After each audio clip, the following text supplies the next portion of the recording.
وشر الأمور محدثاتها وكل محدثة بدعة وكل بدعة ضلالة وكل ضلالة في النار. وقال عز وجل في القرآن المجيد: أعوذ بالله من الشيطان الرجيم، بسم الله الرحمن الرحيم. يا أيها الذين آمنوا اتقوا الله حق تقاته ولا تموتن إلا وأنتم مسلمون. وقال: يا أيها الناس اتقوا ربكم الذي خلق من نفس واحدة وخلق منها زوجها بث منهما رجالا كثيرا ونساء واتقوا الله الذي تسالون به والأرحام إن الله كان عليكم رقيبا. وقال: يا أيها الذين آمنوا اتقوا الله وقولوا قولا سديدا يصلح لكم أعمالكم ويغفر لكم ذنوبكم ومن يطع الله ورسوله فقد فاز فوزا عظيما. اللهم صل على محمد وعلى آل محمد كما صليت على إبراهيم وعلى آل إبراهيم إنك حميد مجيد. اللهم بارك على محمد وعلى آل محمد كما باركت على إبراهيم وعلى آل إبراهيم إنك حميد. رب اشرح لي صدري ويسر لي أمري واحلل عقدة من لساني يفقهوا قولي. أما بعد، تمام تعریفیں اس اللہ عز و جل کے لائق و زیبا ہے جو تمام جہانوں کا بنانے والا اور اسے پالنے والا ہے، اور درود و سلام اس کے آخری نبی محمد صلی اللہ علیہ وسلم پر. الحمدللہ ہم تمام یہاں اس درس قرآن کے لیے جمع ہوئے ہیں. انشاءاللہ العزیز اس مختصر سے وقت میں آج میں آپ تمام کے سامنے ایک بڑے ہی اہم موضوع پر روشنی ڈالنے کی کوشش کروں گا. اور آج کا میرا ٹاپک، جو میرا موضوع، میرا عنوان ہوگا انشاءاللہ، وہ ہے قرآن مجید کے بعض صورتوں کے فضائل. قرآن جو کہ اللہ رب العزت کی طرف سے نازل کردہ کتاب ہے، اور ہم تمام لوگ اس پر جو ایمان لاتے ہیں کہ یہ کتاب اللہ کی جانب سے نازل ہو، اور ایمان کا یہ تقاضا بھی ہے کہ ہم اس پر ایمان لاتے ہیں، اس کے بعد اس کی تلاوت کرتے ہیں، اس کو پڑھتے ہیں، ایمان لانے کے بعد اس کو سمجھتے ہیں، ٹھیک ہے، اور اس کی باتوں پر عمل کرتے ہیں، اس کو دوسروں تک پہنچاتے ہیں. تو بہرحال اس کی کچھ حقوق بھی ہم پر عائد ہو.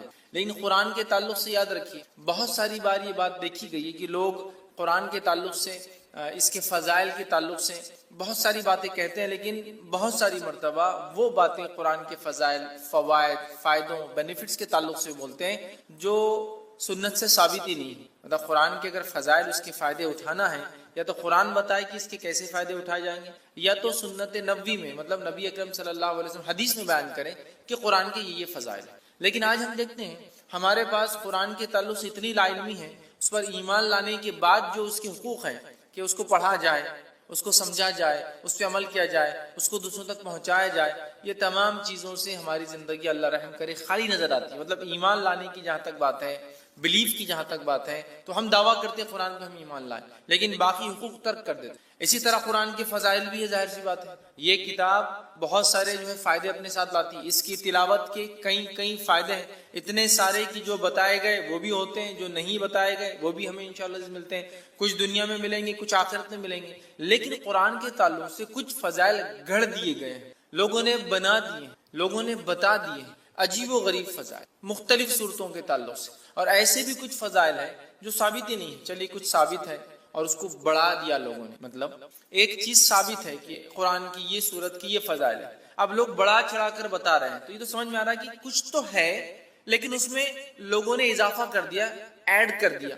حالت یہ ہے کہ کچھ بھی نہیں ہے جہاں، وہاں بھی اتنے ایڈیشنز کہ عجیب و غریب باتیں کہ یہ صورت کو اتنی بار پڑھ لے تو یہ فائدہ، وہ صورت کو اتنی بار وہ کر لے تو اس کا یہ فائدہ، یہ کام اتنی بار کر لے، یا یہ صورت یا آیت کو پڑھ لے تو فلاں فائدہ، جو کہ ثابت نہیں. دیکھیے قرآن یقیناً مومنوں کے لیے شفا ہے، جیسے کہ اللہ رب العزت نے خود قرآن میں بیان کیا، وَنُنَزِّلُ مِنَ الْقُرْآنِ مَا هُوَ شِفَاءٌ وَرَحْمَةٌ لِّلْمُؤْمِنِينَ، کہ ہم نے قرآن کو نازل کیا جس کے اندر شفا اور رحمت ہے مومنوں کے لیے. تو قرآن نے تو خود واضح کر دیا اس میں شفا بھی ہے اور رحمت بھی. لیکن وہ شفا کیسے حاصل کرے اور رحمت کیسے ملے، یہ میں اور آپ تو نہیں طے کر سکتے نا. یہ تو جس نے نازل کیا، جس کا کلام ہے اللہ، وہ بتائے، یا جس پر نازل ہوا محمد رسول اللہ صلی اللہ علیہ وسلم، وہ بتائے. لیکن ہمارے پاس اتنے فضائل مختلف صورتوں کے ہم نے خود ایجاد کر لی. اچھا، یہ عجیب و غریب بات ہے، جس کے فضائل ثابت ہے وہ غائب ہے، جس کے ثابت نہیں ہے وہ ایسے دھڑلے سے چالو، اسی کو انتہا نہیں. اب کو یہ سوال کر سکتا ہے، بھائی قرآن تو ہے نا، قرآنی آیت تو ہے نا، قرآن کی سورے ہے نا، تو کیا ہوا پڑھ لیے تو، کیا ہوا گنتی طے کر لیے تو، کیا ہوا فکس تعداد بنا لیے تو، کیا ہوا ایک دن فکس کر لیے تو. میرے بھائی، ایک دوا جب ڈاکٹر لکھتا ہے تو وہی بتاتا ہے کہ اس کا استعمال کیسے کیا جائے. میں دوا ہی تو ہے نا، ہے طریقہ بھی بتا جائے. تو قرآن ہے، یقیناً شفا ہے، رحمت ہے، برکت ہے، مغفرت ہے، دنیا اور آخرتی کامیابی ہے. لیکن یہ کامیابی کے لیے، یہ شفا، یہ رحمت، یہ برکت، یہ مغفرت کے لیے مجھے اور آپ کو اس کتاب کو ویسے ہی فالو کرنا پڑے گا جیسے بتایا گیا۔ خاص طور سے فضائل کے معاملے میں مسلمان بڑے کمزور نظر آتے ہیں۔ معنی یہ فضائل کے معاملے میں عمل سب سے زیادہ ہوتا ہے، کمزور کس معنی میں کہ گھڑ لیے گئے ہیں، خود ایجاد کر لیے ہیں، سیلف جو ہم نے بنا لیے ہے کہ بھائی یہ فائدہ ہے قرآن کا، فضائل مطلب فائدہ۔ تو اب یہ تو یا تو قرآن بتائے میرا یہ فائدہ، یہ تو حدیث۔ تو بہت ساری قرآنی صورتوں کو ہم لوگوں نے خود بنا لیا ہے کہ اس کے یہ فضائل ہیں، اس کے یہ فوائد ہیں، اس کے یہ بینیفٹس ہیں، اس کے یہ ثمرات ہیں۔ یاد رکھیے کسی بھی چیز کے فضائل کے لیے یہ ضروری ہے کہ وہ ہمارے دین اور شریعت کا حصہ ہو، ہمیں بتائے گئے ہو۔ قرآن بھی اگر ہے اور اگر کسی مخصوص تعداد میں آپ اس صورتوں کو پڑھتے ہیں تو یہ بھی ضروری ہے کہ وہ ہمیں بتایا گیا ہو کہ ان صورتوں کو ایسی مخصوص تعداد میں پڑھنا چاہیے۔ تو آج میں انشاءاللہ عزیز قرآن کی چند صورتوں، بعض صورتوں کو میں نے اس لیے کہا کہ ہر صورت کے فضائل بیان کرنا ممکن بھی نہیں، میں کم بیش وہ فضائل بیان کروں گا جو حدیث میں واضح آتے ہیں، کلیئر کہا گیا، صورتوں کے نام لے کر کہے گئے، جیسا کہ سارے قرآن کے فضائل ہیں، مطلب قرآن مجید کے پڑھنے کے فضائل، وہ تو کچھ بھی بڑھیا فضائل ہیں، لیکن جہاں ہم بولتے ہیں مخصوص صورتوں کے تعلق سے، تو آج میں آپ کے سامنے قرآن مجید کے بعض صورتوں کے انشاءاللہ فضائل رکھوں گا، اور انشاءاللہ العزیز اللہ تعالیٰ نے موقع دیا تو میں قرآن مجید کی بعض صورتوں کے نہیں، بعض آیتوں کے اور بعض الفاظ کے فائدے بھی اور فضائل بھی انشاءاللہ کبھی آئندہ وقت رکھوں۔ تو آج صورتوں کے، چیپٹرز کے، سوروں کے فضائل دیکھیں گے، پھر کبھی موقع رہا تو اس کی خاص آیتوں کے اور خاص الفاظ کے جو حدیث میں آتے ہیں وہ فضائل بھی کبھی ہم، ٹھیک ہے۔ تو بعض صورتوں کے، کیونکہ ہر کسی کی فضیلت آتی بھی نہیں، اچھا کچھ فضائل آتے ہیں لیکن وہ ضعیف ہے، موضوع ہے، مطلب ایسی حدیثیں ہیں جو نبی اکرم صلی اللہ علیہ وسلم سے ثابت نہیں، یا تو ان میں کوئی کمزوری ہے، ویکنس ہے، یا تو موضوع ہے، من گھڑت ہے، لوگوں نے خود بنا کے ڈال دیے کہ اللہ کے رسول صلی اللہ علیہ وسلم، تو ظاہر سی بات ہے ہم ضعیف اور موضوع روایتوں کو یہاں نہیں لے سکتے، تو لہٰذا میں وہ باتیں آپ کے سامنے رکھوں جو صحیح اور حسن درجے کی روایتوں سے ثابت ہیں، تاکہ ہمیں قرآن مجید کی بعض صورتوں کی فضائل اگر پتہ چلے تو ہم ان صورتوں کو پڑھ کر تلاوت کر کے انشاءاللہ ان سے بینیفٹس اٹھا سکتے ہیں۔ میں بہت سرسری طور سے کچھ صورتیں ایسی جن کی بہت لمبے لمبے فضائل، جیسے کہ سورۃ الفاتحہ، بہت لمبے لمبے، سورۃ الملک، اسی طرح سورہ اخلاص، سورہ فلق، سورہ ناس، بہت طویل ان کے بینیفٹس آتے ہیں، فضائل آتے ہیں، لیکن یقیناً اتنا وقت نہیں ہے کہ میں تمام کے لوں۔ یقیناً صورتوں کی تفسیر میں نے سورہ فاتحہ کی تفسیر رکھی تو کتنے سارے فضائل ماشاءاللہ اس میں رکھے۔ آج میں مختصر چنندہ اہم فضائل کو، اگر ایک صورت ہے جیسے سورۃ الکہف کئی فضائل آتے ہیں تو ظاہر سے تو پورے نہیں رکھوں گا، ان میں سے کچھ، تاکہ ہم زیادہ سے زیادہ صورتوں کے آج فضائل دیکھنے کی کوشش کریں کہ ان صورتوں کے کیا فضائل آتے ہیں، خود قرآن نے کیا بیان کی، اور کچھ فضائل جو احادیث میں آتے ہیں انشاءاللہ جس وہ میں آپ کے سامنے رکھنے کی۔ آئیے سب سے پہلے ہم دیکھتے ہیں سورۃ الفاتحہ، ترتیب میں جائیں گے انشاءاللہ، لیکن ترتیب میں جب ایک حدیث میں کئی صورتوں کے فضائل اگر آئیں گے تو میں پھر اس کو وہیں رکھ دوں گا، وہ صورت کو ہم بعد میں نہیں دیکھیں گے، ٹھیک، ورنہ کوشش کریں گے کہ ہم سیکوینشلی جائے سورۃ الفاتحہ سے۔ تو سب سے پہلے سورت قرآن کی سورۃ الفاتحہ ہے، اور سورہ فاتحہ کی یاد رکھیے بہت بہت بہت فضیلت ہے، اتنی فضیلت ہے کہ جس کی کوئی انتہا نہیں۔ اس سورت کے نام ہی ہمیں بتا دیں گے کہ اس کی فضیلت کتنی ہے، ٹھیک ہے۔ اس سورت کے ناموں سے ایک نام ہے ام القرآن، قرآن کی ماں، ایک نام ہے سبا مثانی، 7 بار بار پڑھی جانے والی آیت ہے، ایک نام ہے قرآن عظیم، مطلب خود سورہ فاتحہ کو بڑا قرآن کہا گیا ہے، اس کا ایک نام ہے سورہ الحمد، اسی طرح سورۃ الشکر، سورہ دعا، سورہ شافیہ، سورہ الکافیہ، سورہ کنز، شفا والی، کافی ہو جانے والی، خزانہ، ٹھیک ہے، دعا، تعریف، الحمد، کئی نام اس کے آتے ہیں، ان کے نام ہی خود بتاتے ہیں اس سورت کے کتنے سارے فضائل۔ اور فاتحہ اس لیے کہا جاتا ہے کہ اس سے قرآن شروع ہوتا ہے، فاتحہ افتتاح سے لفظ آتا ہے، اس کا مطلب فتح مطلب کھلنا، اوپننگ، تو چونکہ قرآن اس سے کھلتا ہے اسی لیے اس کو سورہ فاتحہ کہا جاتا ہے، قرآن اس سے شروع ہوتا ہے۔ آئیے اس کی فضائل میں سے ایک فضیلت جو آتی ہے وہ یہ ہے، جامع ترمذی کی روایت ہے جو حضرت ابی بن کعب رضی اللہ عنہ فرماتے اور کہتے ہیں رسول اللہ صلی اللہ علیہ وسلم فرما رکھا، اس ذات کی قسم جس کے ہاتھ میں میری جان ہے، سورۃ الفاتحہ جیسی سورت نہ تو توریت میں نازل کی گئی، نہ تو انجیل میں نازل کی گئی، نہ زبور میں نازل کی گئی۔ یہ 7 آیتیں ہیں جو بار بار پڑھی جاتی ہے، یہی قرآن عظیم ہے اور جو مجھے دیا گیا ہے۔ تو یہاں دیکھیے سورۃ الفاتحہ کی فضیلت میں جو آپ بیان کر رہے ہیں، ایک ایسی سورت ہے جو اس سے پہلے نہ توریت میں نازل ہوئی، نہ زبور میں نازل ہوئی، نہ انجیل میں نازل ہوئی، ٹھیک ہے، اور یہی 7 مثانی ہے، مطلب قرآن نے کہا نا وَلَقَدْ آتَيْنَاكَ سَبْعًا مِّنَ الْمَثَانِي وَالْقُرْآنِ الْعَظِيمِ، اے نبی ہم نے آپ کو 7 بار پڑھی جانے والی آیتیں، سبعًا مِّنَ الْمَثَانِي وَالْقُرْآنِ الْعَظِيمِ، اور ایک بڑا قرآن دیا۔ جب پوچھا گیا یہ 7 بار پڑھی جانے والی آیتیں اور قرآن عظیم کیا ہے، تو کہا سورہ فاتحہ۔ سورہ فاتحہ قرآن کہا گیا، قرآن عظیم بڑا قرآن کہا گیا، اسے کتنے فضائل، تو کہا نہ اس سے پہلے یہ توریت میں نازل ہوئی، نہ زبور میں، نہ انجیل، کتنی بڑی فضیلت ہے، اور امت محمدیہ کو ہی صرف یہ سورت دی گئی ہے، اس سے پہلے نہیں۔ کتنے فضائل ہیں سورت کے، اس سے میں سمجھتا ہوں ہم اندازہ لگا سکتے ہیں۔ اسی طرح جو ہے تمام جسمانی جو ہے عوارض کے لیے سورہ فاتحہ پڑھ کر دم کرنا شفا کا باعث، تمام جسمانی کوئی تکلیف انسان کو سورۃ الفاتحہ کو پڑھ کر دم کیا جا سکتا ہے۔ اس کے تعلق سے بخاری کی روایت ہے، ابو سعید خدری رضی اللہ عنہ فرماتے ہیں اور کہتے ہیں کہ ہم لوگ جو ہے سفر میں تھے اور ایک جگہ جو ہے پڑاؤ ڈالا، تو ایک لڑکی آئی اور کہنے لگی اس قبیلے کے سرداروں کو بچھو نے جو ہے کاٹ لیا ہے، کیا آپ میں سے کوئی ہے جو کو جھاڑ پھونک کرے گا، بچھو کے زہر کو اتارے گا؟ پڑھنے سے، رقیہ کرنے سے، کسی چیز کو دم کرنے سے بچھو کا زہر کیسے اترتا ہے؟ کوئی آدمی سوچ سکتا نا؟ اور حدیث میں آتا ہے کہ بچھو کا زہر سورہ فاتحہ سے اتارا گیا، ٹھیک ہے، پہلے میں حدیث رکھتا ہوں پھر اس کی تفصیلات سمجھاتا ہوں۔ تو کوئی ہے جو اس کا علاج کر دے، کوئی دم پھونک کرنے والا ہے، ایک آدمی جو ہے اس کے ساتھ جو ہے چل دیا، مطلب صحابہ میں سے ایک آدمی ان کے ساتھ جو چل دیا، حالانکہ اس نے کبھی نہیں اس کے بارے میں سنا تھا کہ یہ دم کرتا ہے، ٹھیک ہے۔ جب دم کرنے والا پلٹ کر واپس آیا تو اس سے پوچھا گیا کہ تم دم کرنا جانتے بھی ہو؟ دم سمجھتے ہیں؟ پڑھ کر ایسا پھونکنا کہ تھوڑا تھوک اڑے، دم، تو کیا تم جانتے بھی ہو دم کیا ہوتا ہے؟ تم نے کر کے آیا یا یوں ہی کہہ دیا کہ مجھے دم آتا ہے ویسے چلے گئے اٹھ کر؟ اس نے کہا نہیں، میں نے تو بس سورہ فاتحہ پڑھی اور پھونک مار دی، سورہ فاتحہ پڑھی اور پھونک مار دی اور اس کو شفا ہو گئی۔ اب آپ کوئی سوچ سکتا آدمی کہ بچھو نے کاٹا، زہر ہے، اور آپ پھونکنے کی بات کر رہے ہیں، ٹھیک۔ تو آج جدید سائنس اس طرف بڑھ چکی ہے کہ لیکوڈز کے اندر خود کی سمجھنے کی صلاحیتیں ہوں۔ معلوم آپ پانی کے تعلق سے ایک اسٹڈی آئی ہے کہ پانی پہ جب کچھ کلمات پڑھے جاتے ہیں تو پانی اپنے مالیکولز کو ریسٹرکچر کرتا ہے، معلوم، مطلب اس کو جب کچھ پڑھا جاتا ہے، جیسے ایک آدمی بسم اللہ کہہ کر پڑھے گا تو پانی اپنے آپ کو ریسٹرکچر کرے گا، معلوم، وہ آپ کے انسٹرکشنز کو سمجھ سکتا ہے۔ اب یہ الگ بات ہے کہ ابھی یہ اب ایک سائنٹیفک، ابھی اس کے لیے فیکٹس ایک لمبا وقت ہے، بٹ ابھی ہم کو پتا چل رہا ہے جو سائنس آج کی بتا سکتی ہے، لکوڈز جو ہوتے ہیں ان میں اپنی انڈرسٹینڈنگ ہوتی ہے اور وہ ریسٹرکچر کر سکتے، ری ڈیزائن کر سکتے اپنے آپ کو، سامنے والا کیا پڑھ رہا ہے۔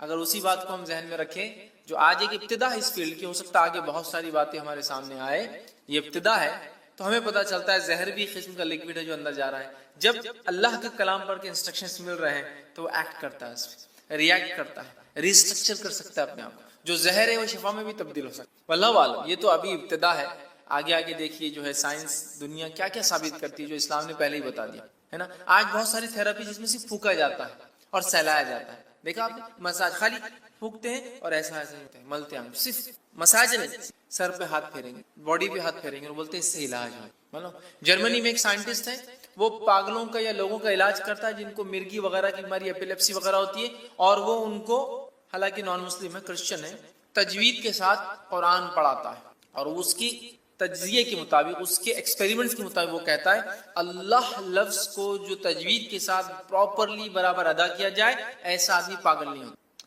وہ مسلمان نہیں ہے لیکن اس کی تھراپی کہتی ہے کہ یہ لفظ کو صحیح بولنے سے مینٹلی آدمی اچھا رہتا ہے، سبحان اللہ، ٹھیک ہے۔ تو بہرحال تو زہر کا اتارا ہے، اس لیے میں نے کہا کہ جسمانی بیماریوں کا اس کے اندر علاج ہے۔ اسی طرح سورۃ الفاتحہ کی فضیلت یہ ہے، جادو، جن، مرگی یا کسی پر سایہ یا کسی چیز کا اثر ہو، بیماری اگر کسی انسان کو ہو اور صبح اور شام جو ہے 3 مرتبہ سورہ فاتحہ پڑھ کر دم کی جائے تو جادو، کوئی اثر، آصف جس کو کہتے ہیں، ٹھیک ہے، مرگی، ایپیلیپسی، اس جیسی کوئی بھی بیماری ہو انسان کو، اگر سورۃ الفاتحہ صبح اور شام 3 مرتبہ پڑھ کے دم کی جائے تو اس کو فائدہ ہوتا ہے۔ جس کے تعلق سے ابو داؤد کی روایت ہے، ایک لمبا واقعہ ہے، خارجہ بن سلت رضی اللہ عنہ کا جو اس کے راوی، وہ کہتے ہیں کہ ان کے چچا نے روایت کیا کہ وہ ایک سفر میں تھے اور وہ ایک جگہ سے گزرے جہاں ایک آدمی کو لایا گیا جو زنجیروں میں جکڑا ہوا تھا، مطلب اس کو باندھا ہوا تھا رسیوں وغیرہ میں۔ لوگوں نے کہا یہ پاگل ہے اور تم محمد صلی اللہ علیہ وسلم کے ساتھی ہو اور تم محمد صلی اللہ علیہ وسلم کے ساتھ رہے ہو، کچھ ایسا پڑھو کہ اس انسان کو شفا ہو جائے۔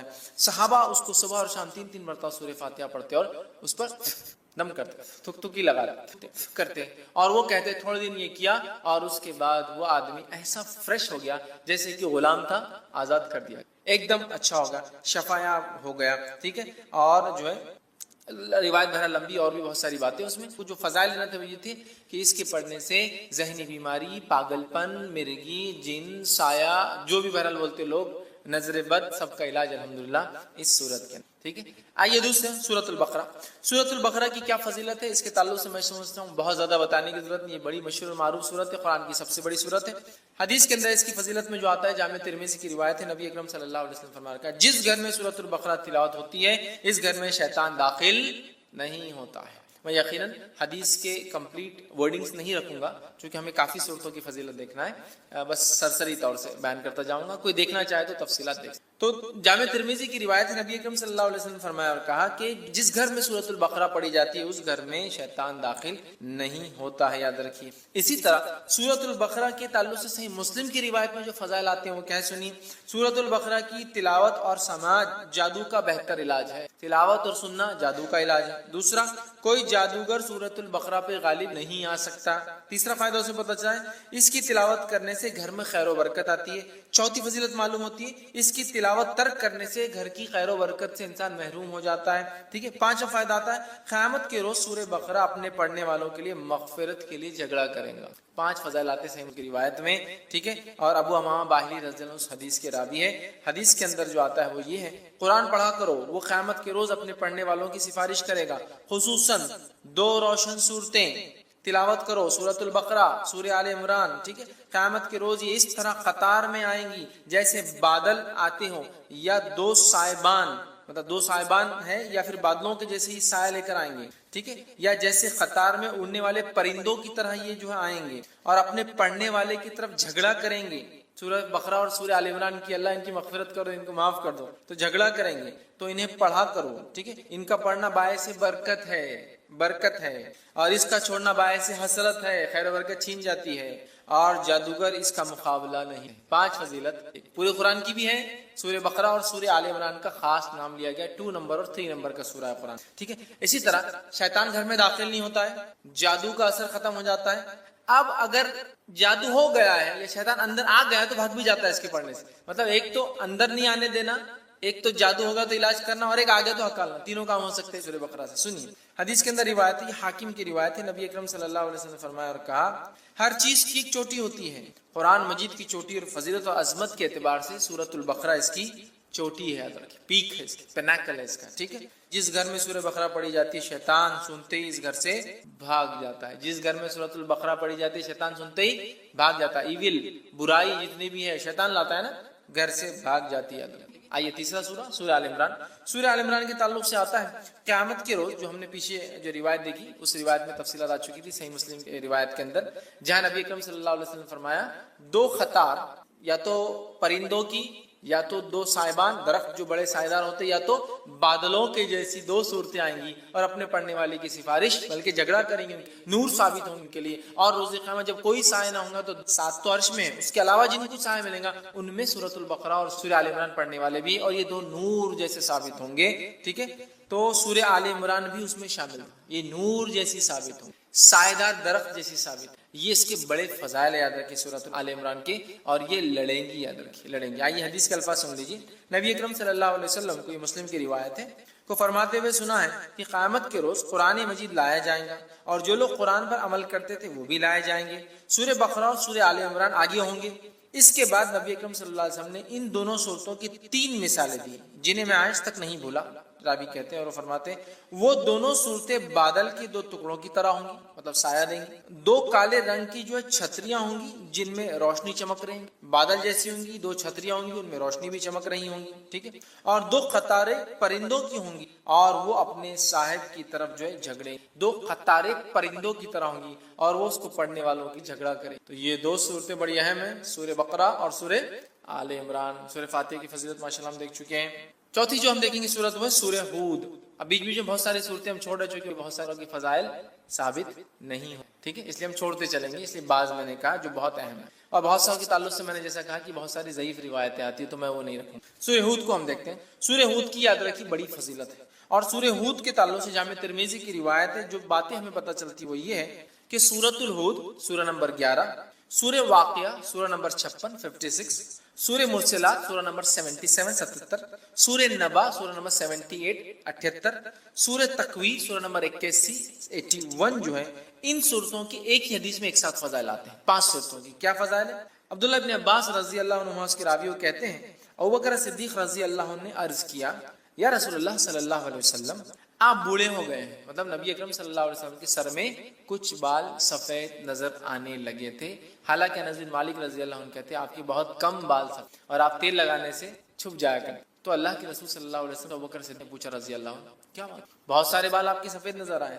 تب اللہ کے رسول صلی اللہ علیہ وسلم مجھے سورہ ہود, سورہ واقعہ, سورہ مرسلات, سورہ نبا, سورہ تکویر نے بوڑھا کر دیا. مطلب یہ صورتیں قیامت کا منظر پیش کر, یہ صورتوں نے قوموں کے واقعہ, یہ صورتوں نے قوموں کے ایمان نہ لانے پر کیسے عذابات آئے. سورہ ہود پڑھیا کتنی قوموں کے واقعہ, نوح علیہ السلام کا واقعہ, صالح علیہ السلام کا واقعہ, شعیب علیہ السلام کا واقعہ, ہود علیہ السلام کا واقعہ ہے نا, کتنے واقعات. تو ان واقعات نے, ان قصوں نے, ان باتوں نے, جو واقعات یہاں ہوئے ہیں, جو قوموں کے ساتھ سلوک ہوا ہے, میری قوم بھی ایمان نہیں لا رہی, ان کے ساتھ بھی یہ ہو سکتا ہے نا میرے بعد کے لوگ, تو اللہ کے رسول اللہ نے یہ صورت نازل. تو آپ غور کر کے, فکر کر کے, سوچنے کی بنیاد پر آپ کے بال جو ہے سفید ہونے لگے. لیکن اس سے ایک بات جو پتہ چلی وہ یہ ہے, یہ وہ صورتیں ہیں جن کے پڑھنے سے آخرت کی فکر پیدا ہوتی ہے. اس کی فضیلت آخرت کی فکر اور ایکسٹرا آرڈنری فکر کرنے سے آدمی بوڑھا ہونا. بولتے ہیں لوگ ارے وقت سے پہلے بال سفید ہو, کیا فکر ہے تم کو, بولتے ہیں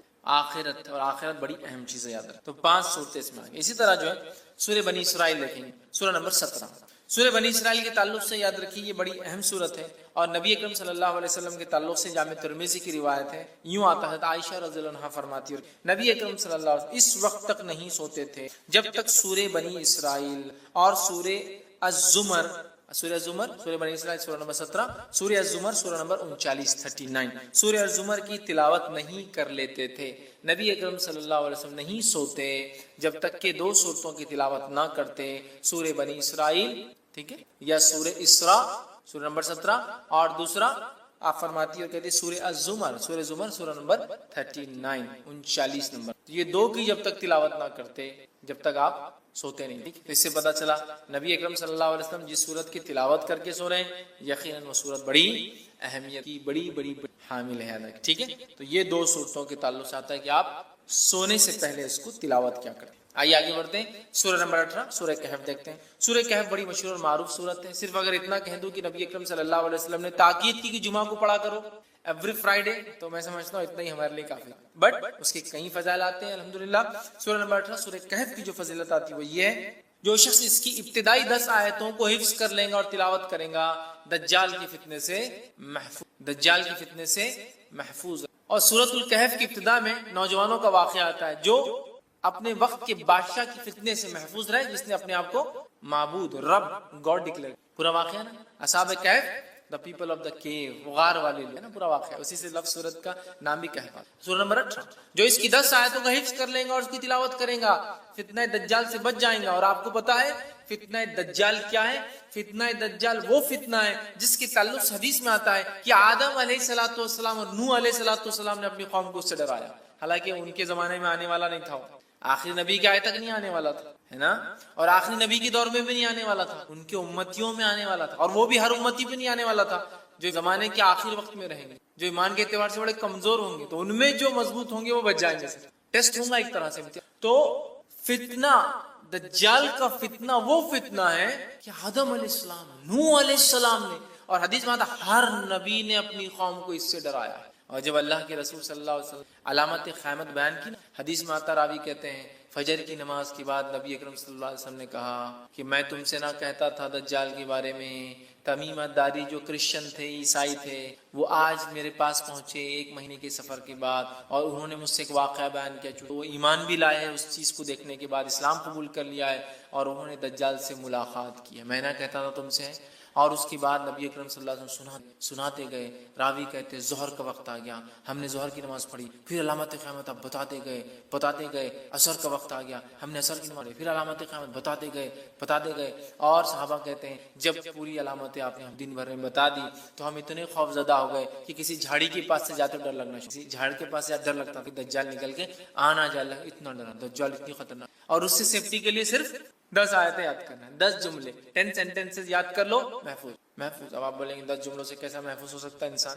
10 جملے کے معنی اور مفاہیم. ابھی تو میں کہہ رہا ہوں نا, قیامت تک قرآن اپنے عجیب و غریب معجزے دکھاتا رہے گا. قرآن دیکھیے, ہر نبی کو اللہ نے قوم کے پاس بھیجا, قوم ایمان بغیر معجزے کے نہیں لائی, میراکل کے. تو اللہ تعالیٰ نے اب چونکہ نبی نہیں بھیجیں گا تو ایک ایسا معجزہ میراکل قرآن بھیج دیا جو ہر دور میں اپنے آپ کو معجزہ ثابت کر کے رہے گا, ہر ایج میں ثابت کرے گا. نبی اکرم صلی اللہ علیہ وسلم کے زمانے میں عربی اور لغت کا ایج تھا, شاعری کا ایج تھا, قرآن نے ثابت.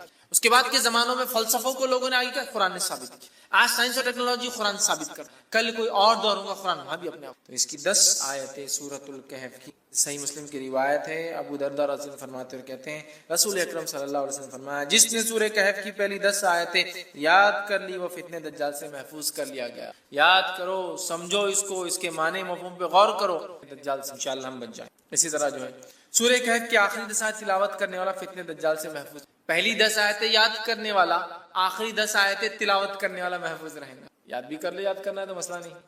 اور کچھ علماء لکھتے ہیں ہو سکتا ہے دونوں سے فائدہ, واللہ عالم. چونکہ طبرانی کی روایت میں الفاظ اس طرح سے, ابو سعید خدری رضی اللہ عنہ کہتے ہیں رسول اللہ صلی اللہ علیہ وسلم فرمایا, جس نے سورۃ الکہف کو اس طرح پڑھی جس طرح نازل ہوئی تو وہ اس کے لیے قیامت کے روز نور ہوں گی. مکہ سے لے کر جس جگہ وہ رہتا وہاں تک کے لیے نور, انڈیا سے وہاں پڑھے تو وہاں تک اتنا بڑا نور رہے گا, جس جگہ سے مکہ تک اتنا بڑا نور اس کے لیے ثابت ہوگا.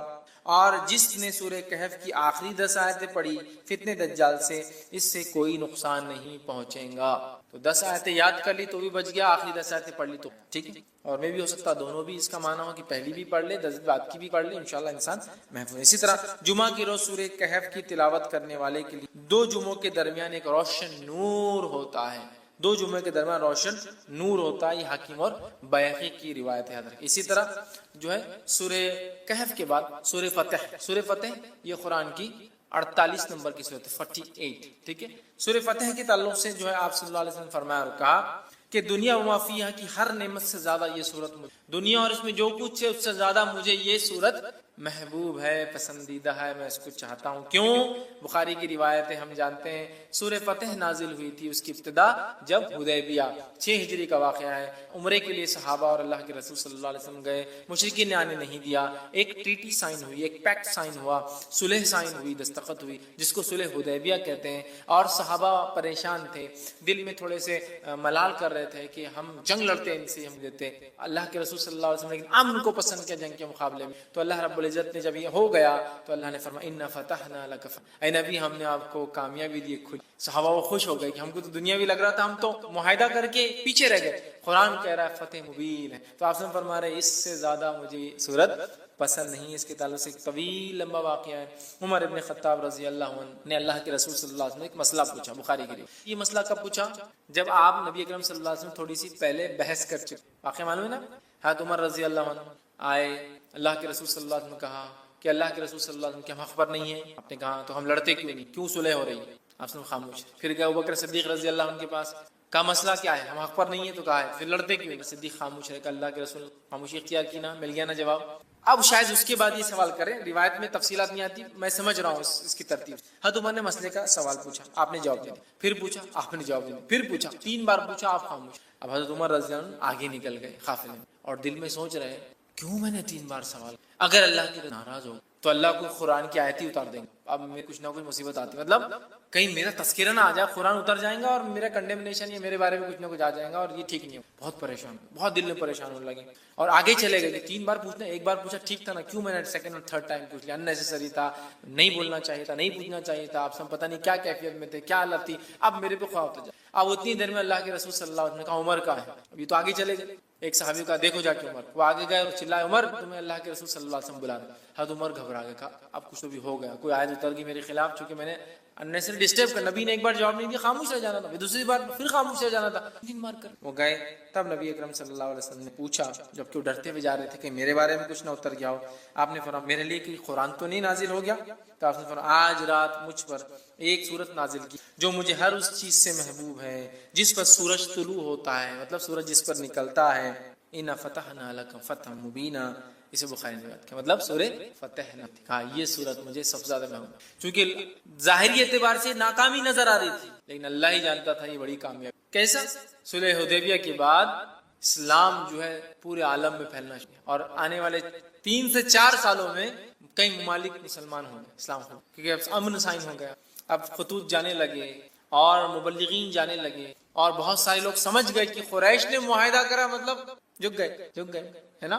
قریش کہتے ہیں سب سے بڑی مچھلی کو سمندر کی، جس کو کسی دوسرے پانی کے جانور سے خطرہ نہیں ہوتا، اور یہ جب چاہے کسی کو بھی نگل سکتی، سو کہتے قریش۔ جب سب سے بڑی مچھلی نے معاہدہ کر لیا تو باقی کا کیا سمندر میں، سمجھتے ہیں؟ قریش کا معاہدہ آٹومیٹک سگنل تھا کہ اب محمد صلی اللہ علیہ وسلم ان کے ساتھی کوئی معمولی لوگ نہیں رہے، ایک زمانے میں جن کو مسئلہ اور کچلا اور قتل کیا گیا، اب یہ وہ لوگ ہیں جن کی عزت اور اکرام کرنا ہماری حدیبیہ سائن بہرحال، تو آپ نے کہا مجھے پسند ہے۔ اسی طرح سورہ ملک، سورہ نمبر 67 سورہ ملک کی بھی یاد رکھیے، بڑی جو ہے فضیلت جو ہے آتی ہے، اور اس کے فضائل میں یاد رکھیے آتا ہے جو نبی اکرم صلی اللہ علیہ وسلم کے تعلق سے آتا ہے کہ آپ نے فرمایا، جامع ترمذی کی روایت، حدیث کے الفاظ جابر رضی اللہ عنہ فرماتے اور کہتے ہیں کہ اللہ کے رسول صلی اللہ علیہ وسلم اس وقت تک نہ سوتے جب تک سورہ علم تنزیل مطلب سورہ سجدہ کو علم تنزیل بھی بولتے ہیں، اس کی ابتدا جو ہے علم تنزیل سورہ سجدہ سورہ نمبر 32، اور تبارک الذی بیدہ الملک سورہ نمبر 66، سورہ ملک سورہ تبارک الذی نہ پڑھتے جب تک نہ سوتے، سورہ سجدہ سورہ نمبر 32 اور سورہ ملک سورہ نمبر 67۔ اب کوئی آدمی سوچ سکتا سورہ بنی اسرائیل اور سورہ زمر ایک جگہ آ رہا ہے، بہت بڑی صورتیں 17 اور 39، کہیں آ رہا ہے سورہ ملک اور سورہ سجدہ 32 اور 67، تو ہو سکتا ہے نبی اکرم صلی اللہ علیہ وسلم کچھ صورتیں معمول پڑھتے ہوں گے اور کچھ صورتیں کبھی پڑھتے اور کبھی نہیں پڑھتے ہوں گے، جس نے جب جو دیکھا اس نے وہ عمل کو روایت کر دیا، سمجھ رہے ہیں بات؟ کچھ صورتیں آپ معمول پڑھتے ہوں گے، کنٹینیوسلی پڑھتے ہوں گے، اور کچھ صورتیں آپ کبھی پڑھتے ہوں گے اور کبھی نہیں، مطلب ایک سیٹ آف صورتیں آج، ایک سیٹ آف صورتیں کل، آپ اور ہم بھی کر سکتے ہیں، کبھی سورہ بنی اسرائیل اور سورہ زمر پڑھ کے سو گئے، کبھی سورہ ملک اور سورہ سجدہ پڑھ کے سو گئے، ہے نا، اور آپ سے کچھ صورتیں مسلسل مکمل ہمیشہ، سورہ اخلاص سورہ فلق سورہ ناس چھوٹی چھوٹی ہمیشہ، تو یہ آپ کا معمول الگ الگ وقتوں میں رہا ہوں گا، اور دیکھنے والے نے جب دیکھا اس نے وہ بات آپ کی روایت کر دی، یا واللہ عالم آپ سب ایک ساتھ کرتے ہیں، واللہ عالم اللہ ہی بتا، ٹھیک ہے۔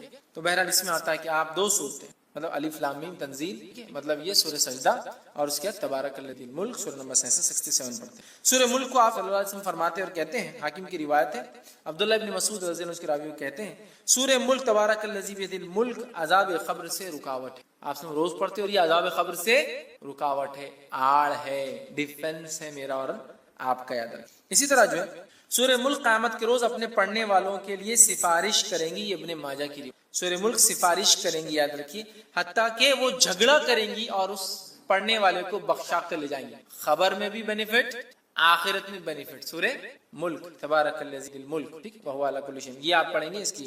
اس طرح سورہ ملک پڑھنے والے کی مغفرت کے لیے قیامت کے روز اللہ تعالیٰ سے یہ سورہ جھگڑا کریں گی اور جنت میں لے جائیں گی، عذاب قبر سے محفوظ رکھیں گی، آخرت میں اللہ تعالیٰ سے جو ہے مجادلہ کریں گی، جھگڑا کریں گی، اور جنت میں بھی لے جائیں گی اپنے پڑھنے والے، یہ جو ہے طبرانی کی روایت میں کہ جنت میں بہت ہی جو ہے اہم صورت ہے۔ اس کے تعلق سے ایک بات جو آتی ہے، ابن کثیر رحمہ اللہ نے اپنی تفسیر میں سورہ ملک کی اس کو روایت کیا، وہ روایت اس طرح سے، سورہ ملک خود پڑھنی چاہیے اپنے بیوی بچوں کو، حتیٰ کہ اپنے پڑوسیوں کو بھی اس کی پڑھنے کی تلقین کرنا چاہیے، اور صحابہ ایسا کرتے تھے، خود پڑھتے تھے، اپنے بیوی بچوں کو بولتے تھے، اور اڑوس پڑوس سے بولتے تھے سورہ ملک پڑھا کرو، سمجھ رہے ہیں؟ ہمیں بھی کرنا چاہیے۔ اسی طرح آگے بڑھتے ہیں، سورہ نمبر 76 سورہ جو ہے دہر یا سورہ انسان 76 سورہ دہر، اس کی انشاءاللہ دیکھتے فضائل۔